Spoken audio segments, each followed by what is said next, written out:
விஷம் மானசாவின் விஷத்தை விட மிக குறைவாகும். எனவேதான் மானசாவின் சக்தியை வாசுகியால் தாங்கிக் கொள்ள இயலவில்லை. இதில் இவ்வளவு விஷயம் இருக்கிறது என்றால் இதன் அர்த்தம் இந்த விஷத்தினை இவளாலும் தாங்க முடியாது என்றுதானே அர்த்தம். இவளின் சருமம் இவளின் விஷத்தை தாங்கிக் கொள்ளாது. அப்படி என்றால் இதற்கான தீர்வுதான் என்ன? இந்த விஷம் மானசாவின் சருமத்தை நிச்சயம் பாதிக்கும். ஆகையினால் இவளை பாதுகாப்பது எனது பொறுப்பாகும்.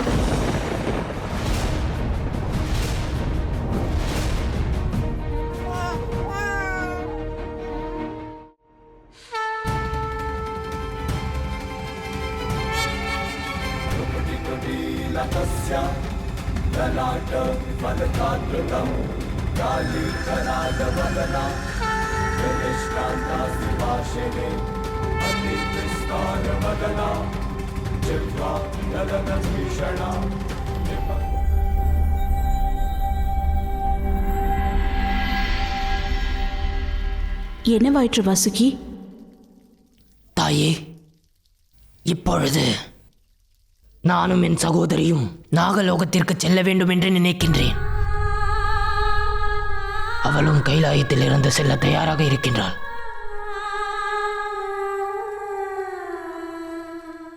இது மிகவும் சரியான முடிவு வாசுகி.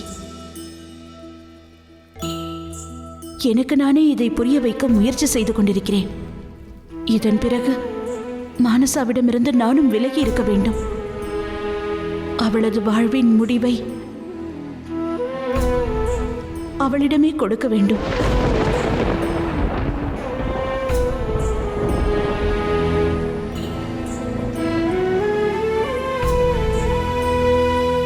ஆனால் என்ன செய்வது?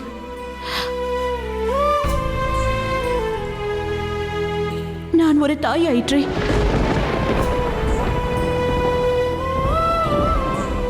ஆனால் இப்பொழுது மானசா நாக உலகத்திற்கு போக தயாராக இருந்தால்? மகாதேவா, பார்வதி இப்பொழுது மானசாவின் மீது தன் தாய்மையில் மூழ்கியிருக்கிறார். பார்வதி சொன்ன வார்த்தையை அவள் தனக்கு சாதகமாக நினைத்து கொண்டாள்.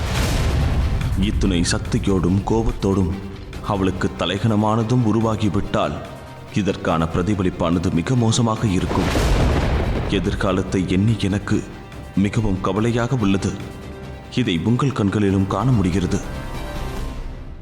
நாராயணா, பார்வதியும் மானசாவுடன் உணர்வுபூர்வமாக இணைந்திருக்கிறாள் என்பதுதான் எனது கவலையாகும். மானசா எதிர்காலத்தில் என் செய்வாள் என்பது என் கவலை அல்ல. அவள் ஆற்றும் செயலால் பார்வதிக்கு சங்கடங்கள் நேரும் என்பதே என் கவலையாகும். அதுவே என் ஆழ் மனதை சஞ்சலப்படுத்துகிறது. மேலும் இது பார்வதிக்கு அனுபவ பாடமாக விளங்கும். வாரிசுகள் தீர்மானிக்கும் முடிவிலிருந்து விலகியிருப்பதே உச்சிதமாகும். அதுவே நன்மை பயக்கும். ஆனால் பார்வதிக்கு இது இன்னும் விளங்கவில்லை. இதை அவள் நன்கு உணராத வரையில் தர்ம சங்கடமான சூழல் அனைத்தும் வந்து கொண்டேதான் இருக்கும். நான் விரும்பிய இடத்தில்தான் எனக்குண்டான பூஜை நடைபெற வேண்டும். ஆனால் என்னை தடுப்பதற்கு முன்பு பார்வதி தாயார் உங்களிடம் என்ன கூறினார் என்று நினைவு கொள்ளுங்கள்.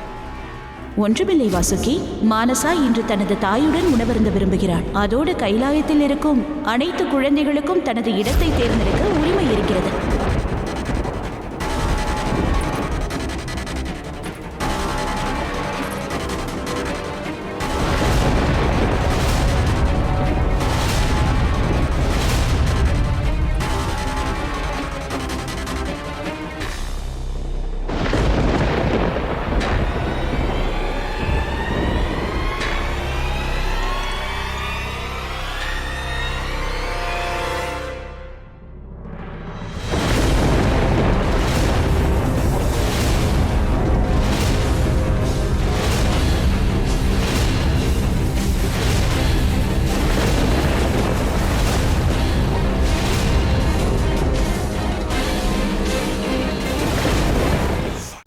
தாயே, இந்த இடத்தில்தான் அனைவரும் எனக்கு பூஜை செய்ய வேண்டும்.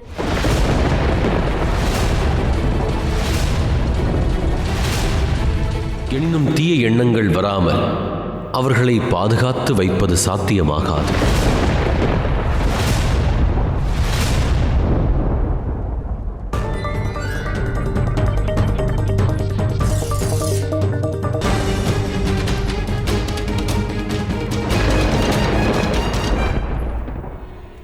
என்னுடைய அடுத்த திட்டத்தை ஆரம்பிக்க வேண்டிய கணம் வந்துவிட்டது.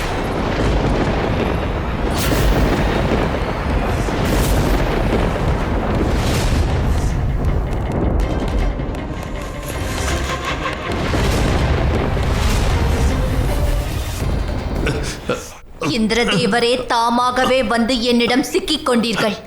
தேவ உலகத்தில் முதல் ஸ்தானத்தை நான் உன்னுடைய மரணத்தினால் தான் அடையப் போகிறேன். ஒருவேளை நான் உனக்கு அனைத்து உலகத்தின் ஸ்தானம் கிடைக்க வழி செய்தால், ஒருவேளை இது உன்னுடைய திட்டத்தின் அங்கமாக இருந்தால்? இல்லை மானசா, நான் உனக்கு உதவவே இங்கு வந்திருந்தேன்.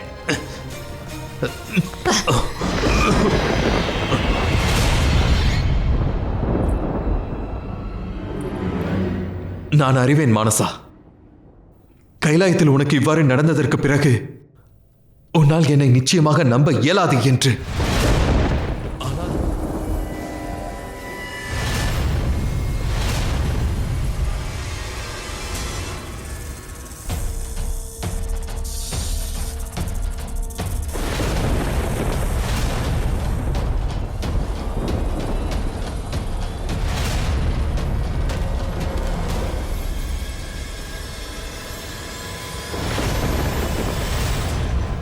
தங்களுக்கு இந்த நிலையானது இவ்வளவு விரைவில் வரும் என்று நான் நினைத்தும் பார்க்கவில்லை.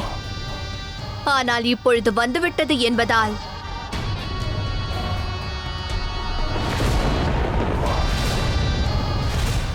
தாங்கள் எனக்கு வெற்றி கிடைக்க ஆசீர்வாதம் அளிக்க மாட்டீர்கள் என்று எனக்கு தெரியும். இருப்பினும் நான் உங்களை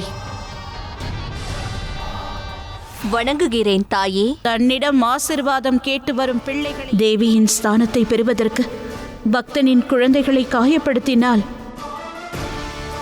அவளின் வழியை சரிப்படுத்துவதற்கு நான் ஒரு வழியை தேர்ந்தெடுத்து விடுவேன்.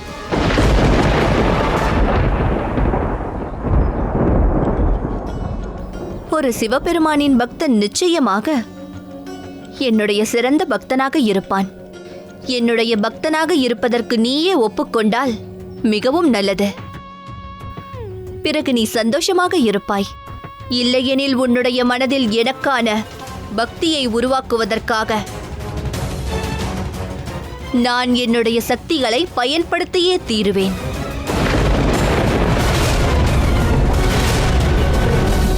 இந்த சிறுவர்களுக்கு மானசாவால் எந்த துன்பமும் நேரக்கூடாது. கௌரி, நாம் தேர்ந்தெடுக்கும் மார்க்கம் நமது செயல்களையும் தீர்மானிக்கும். ஆற்றும் அச்செயல்களே கர்மத்தின் பலனும் ஆகும். வியாபாரி சந்திரனை பக்தனாக மாற்ற வேண்டும் என்பது மானசாவின் ஆசை. மானசா தேர்ந்தெடுத்த வழியை அறிந்து கொள்ள பொறுமை காக்க வேண்டியது அவசியம் கௌரி. ஒருவேளை இச்சமயம் நாம் அவளின் யாத்திரையை பற்றி வினவினால் அவள் ஆற்றும் செயலின் பலன்களை நாம் அவளுக்கு அளிப்பதாக அர்த்தமாகிவிடும். தேவா, நீங்கள் தேவராஜா. எனக்கு கிடைத்திருக்கும் வரத்தை பற்றி உங்களுக்கு தெரியும் அல்லவா? கிடைத்த வரத்தை நிச்சயமாக நீங்கள் காப்பாற்ற வேண்டும்.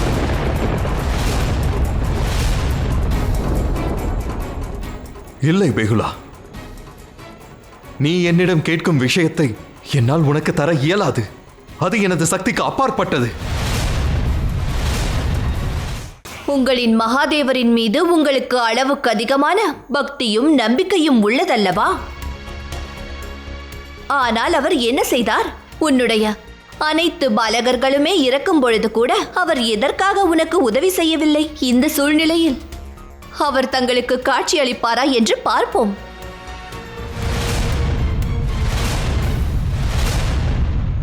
மகாதேவரே, என் கேள்விக்கு பதில் கூறுங்கள். உங்கள் பக்தனின் கேள்விக்கு நீங்கள் பதில் அளிக்க வேண்டும். மானசாவை இப்பொழுது வெற்றியடைய விடலாமா? உங்கள் பக்தர் இதற்கு பிறகும் குழந்தை இல்லாத வலியில் நான் வாழ வேண்டுமா? இது என்ன நியாயம் மகாதேவா? அதற்கு நீதி நிச்சயம் கிடைக்கும். அதற்கு முன்பாக மானசாவிற்கு ஒரு விஷயம் விளங்க வேண்டும்.